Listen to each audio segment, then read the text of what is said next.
tuhle chvíli byla odstartována první rožička, kdy se do čela závodu dostává Petr Kvěch z AK Divišov a sledován Erikem Bartem. A já se dojkalo, co zavírá tu po trojici. Erik Bart, ten se dostal modrým povlakem do provedení autorozdíčky. Ale hejkaj to s vámi. No, hejkaj to s vámi. Krzycz, teraz z tyłu.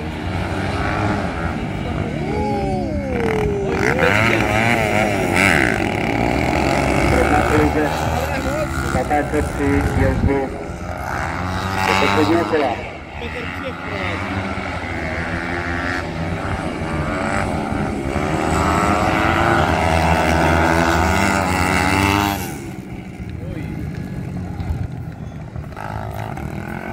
A Petr Kvěch s startovním číslem 1 si připisuje start na šalci, přeřadil závodníky na startovací dresu a tato roziška byla odstartována. Startovní číslo 6 Anton Keller trošku zavravoroval při tomto startu. Jako zajímavost tým s novým povlakem Štěpán Kaniková na elektrickou motorku.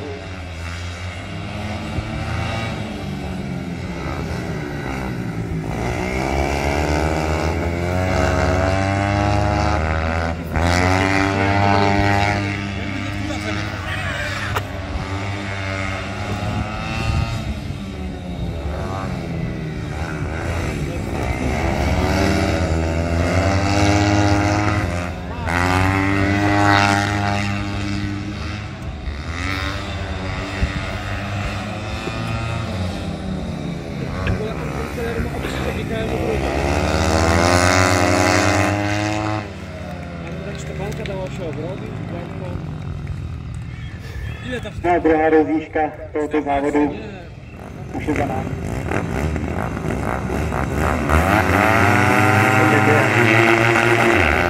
Připravena ke startu a k tomu došlo právě teď. Devítkou se do první pozice probojoval Karel Průša, následován Jaroslavem Bartekem a Levitem chvíli zaútočil a Jardu Bartika a odsunul ho na třetí pozici.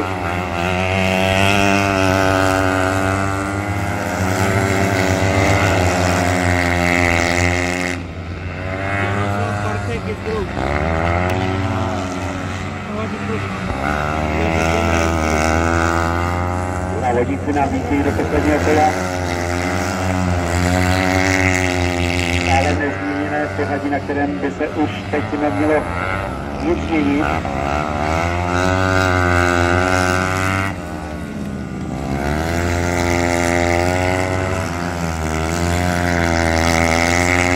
A je tomu tak. Karel Průša z AK Slaný si odváží 3 body, následován Levi Bémen z Německa, který si odvezl 2 body a Jaroslav.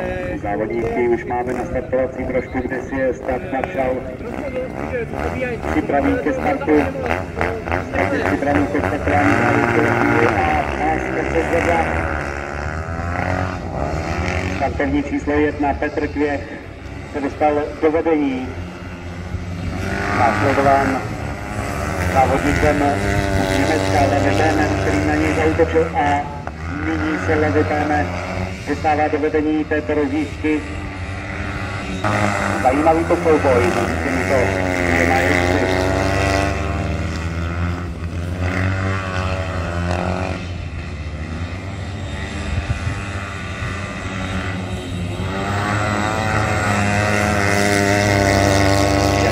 Petr Kvěch se snaží stále útočit.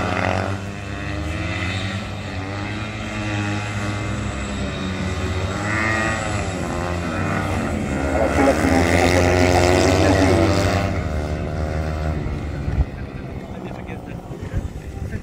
Levi Bémen, startovní číslo 1 si připisuje 3 body, Petr Kvěch, startovní číslo 1 si připisuje 2 body a Štěpánka Niková opět 1 bod.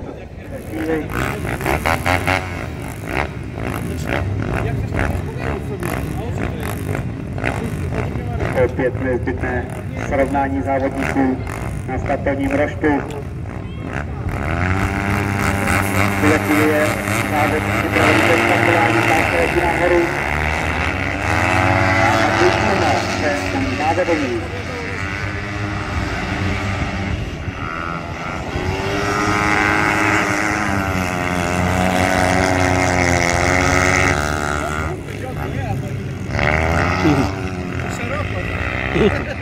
Chyba na té Tumy ho dostala na 3. místo.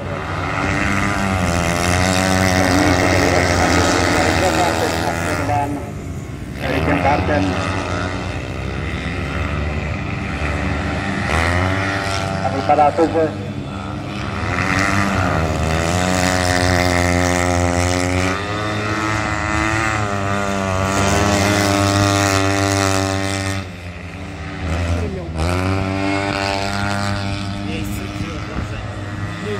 vypadá to, že druhým závodníkem jsou zajistí. Modrým povlakem, který ukončil Bartek. A s červeným dokončil svou jízdu také Matěj Tuma. I Bart 2, nie? Tak.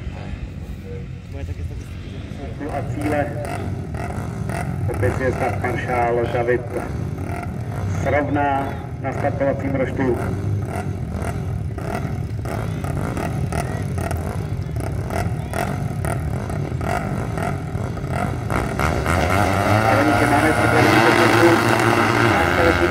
A opět vidíme zajímavý start, kdy se s 9 propojoval na první pozici Karel Průša, následován červeným Jakubem Mikalem a Anton Keller mezi povlekem vyhrávky po trojici.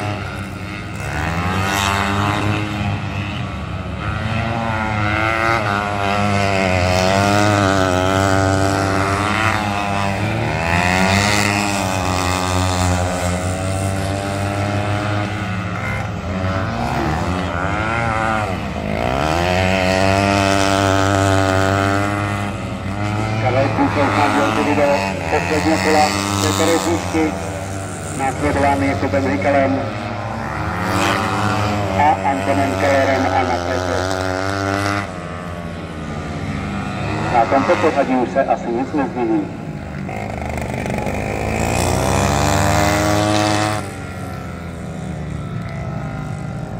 Karel Průša si tady odváží z této rozjížďky 3 body. Jakub Hejkal se startovním číslem 3 2 body a 1 bod. 7. rozjížďka už je připravená ke startování a ke startu dochází právě v tuhle chvíli.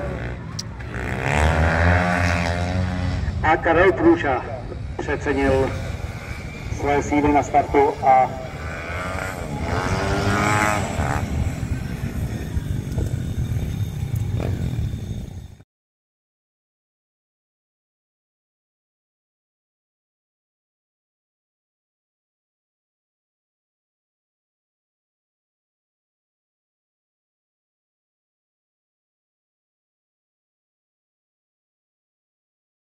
dochází k opakovanému startu 7. rozjížďky, do které již nastoupí Karel Průša.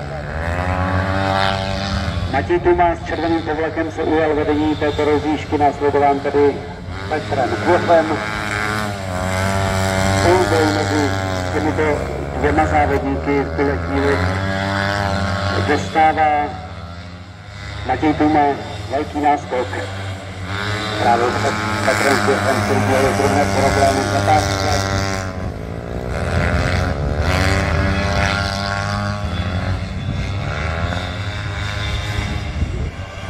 Závodníci se nám pomalu dostávají do posledního kola této rozjížďky.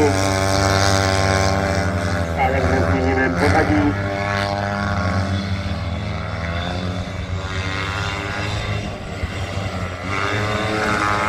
A na pořadí už se v tuhle chvíli nic nemění. Matěj Tuma si připisuje 3 body a Petr Kvěch 2 body. Karel Průša tady v této jízdě bez bodového zisku.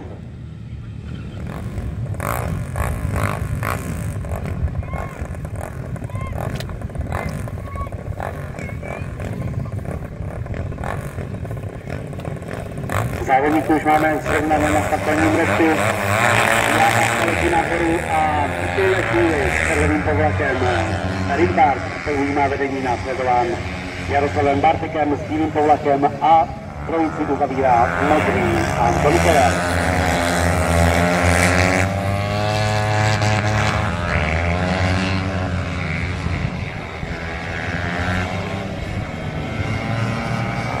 Na tím podloží to první odstup nezvyšený závodníky.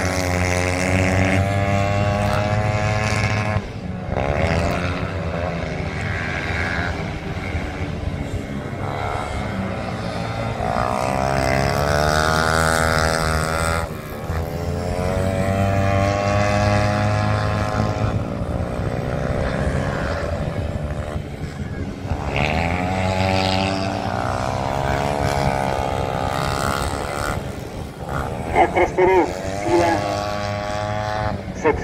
se tříbodovým ziskem přijel Erik Bart, následován Antonem Kellerem s modrým povlakem napřed, ten si připsal 2 body a Jaroslav Bartek v tuhle chvíli bez bodového se řadí.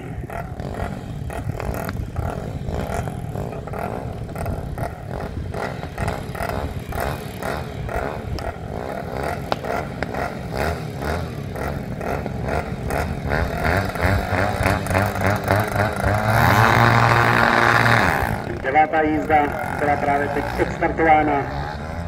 Do vedení se tedy dostává v tuhle chvíli Štěpán Kaniková.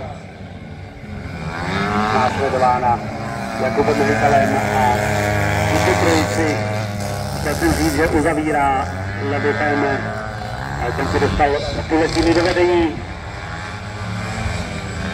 Štěpán Kaniková tedy na druhém pořadí. A Jakub Hykal, ten uzavírá tuto trojici jezdců.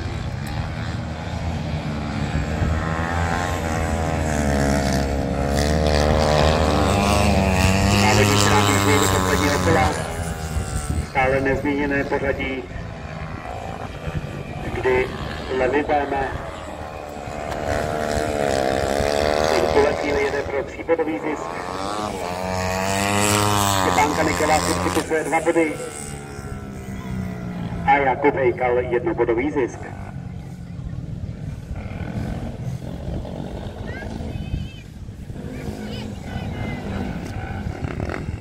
Závodníky máme tedy připravený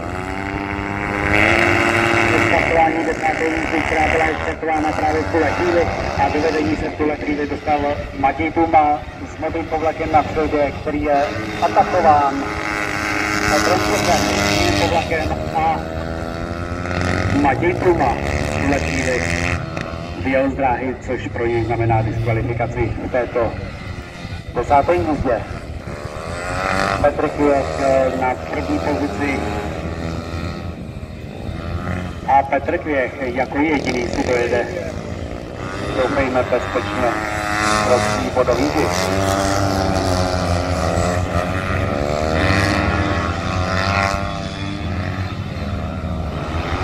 Petr Kvěch v posledním kole této rozjížďky.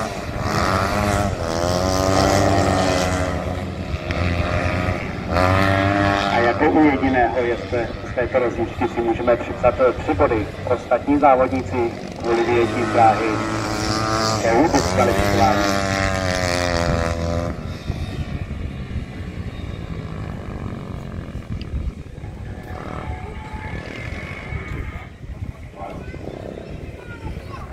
Odstartování této 11. rozjížďky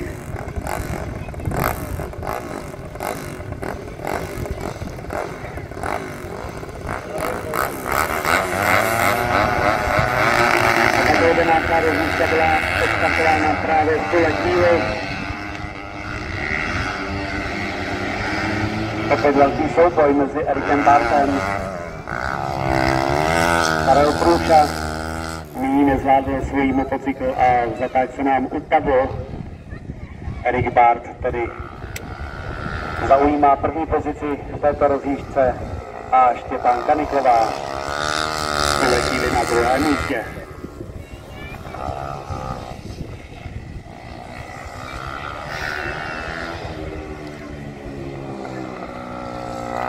Startovní číslo 2.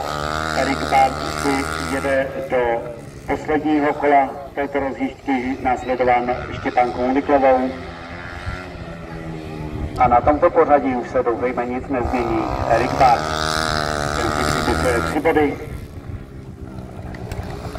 Štěpánka Niklová z autoklubu Slaný si dojela pro 2bodový zisk a Karel Průša kvůli pádu nedojel tuto jízdu.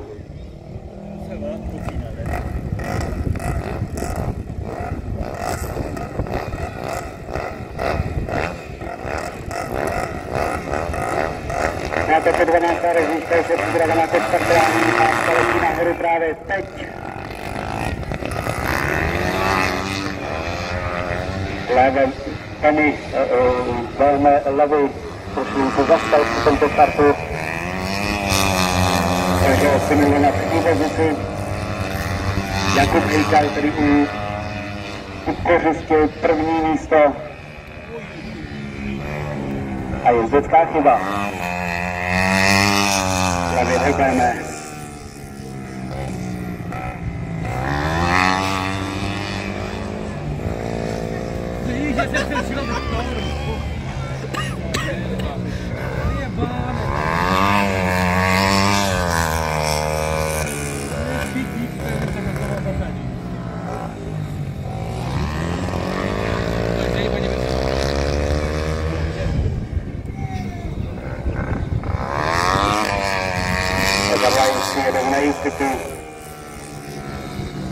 Jakub Hejkal se dostal tedy do posledního kola této 12. rozjížďky. Anton Keller je v tomto posledním kole také. A u Jakuba Hejkala si můžete připsat 3 body.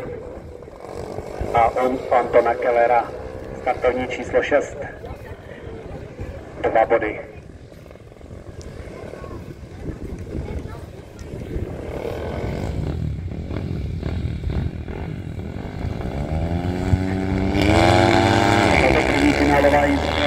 Odstartována, do vedení se dostává Matěj Tuma, následován Štěpánkou Niklovou a Píří Povla.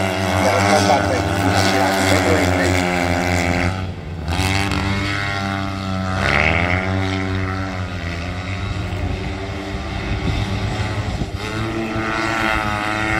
všichni si jezdci se snažíte rozvážně. Pořadí zatím nezměněno. Matěj Tuma se startovním způsobem technický do posledního kola. Následováno Štěpánkou Niklovou a samozřejmě Jaroslavem Bartekem.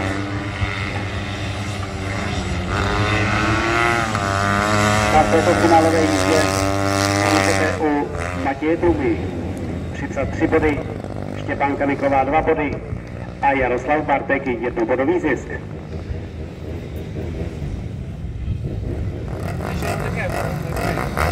A opět je jízda připravená nahoru. Karel Průša, ten se ujal vedení v této rozjížďce, následován Jakubem Hejkalem a Anton Keller. Tady krásně do trojici.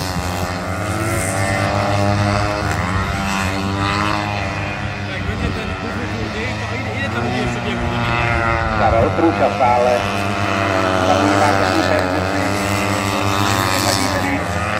nezměněno opět rozvážná jízda všech příjezdů.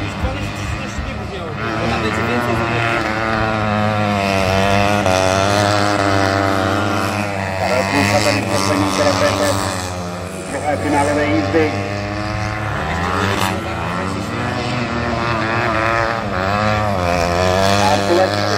U Karla Průši připsat 3 body. Jakub Hejkal, ten si jde pro 2 body. A Anton Keller 1bodový zisk. Tak v roštu. Finálová jízda už je připravena pomalu, ale jistě ke startování. A k tomu startu dochází právě v tento okamžik, kdy se vedení ujímá Petr Kvěch s červeným povlakem, následován Erikem Bartem se startovním číslo 2 a tuto trojici uzavírá Levi Bémen, startovní číslo 7.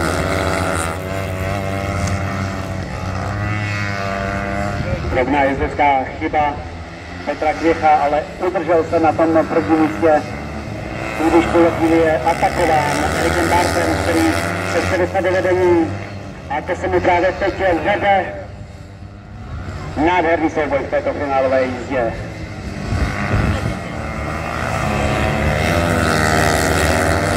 Erik Bart zaujímá v tuhletu chvíli první pozici, následován Petrem Kvěchem.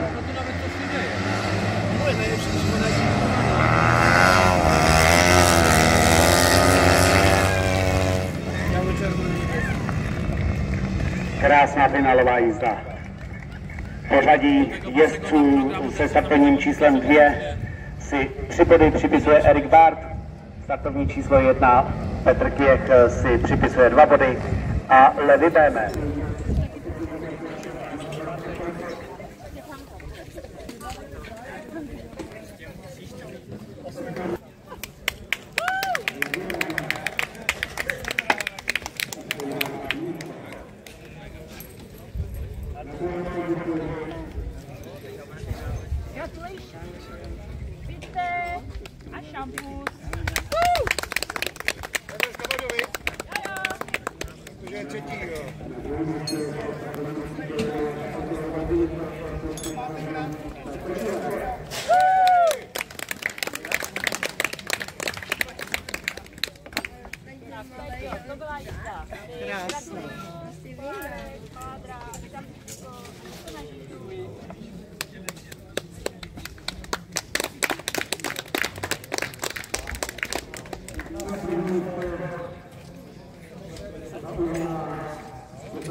Nee. Jarek, ihr braucht das nicht.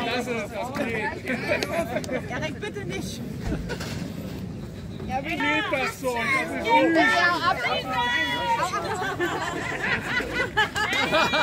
To je to dva.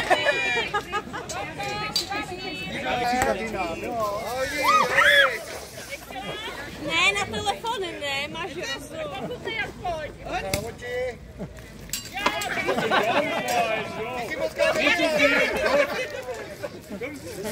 Gut, Erik.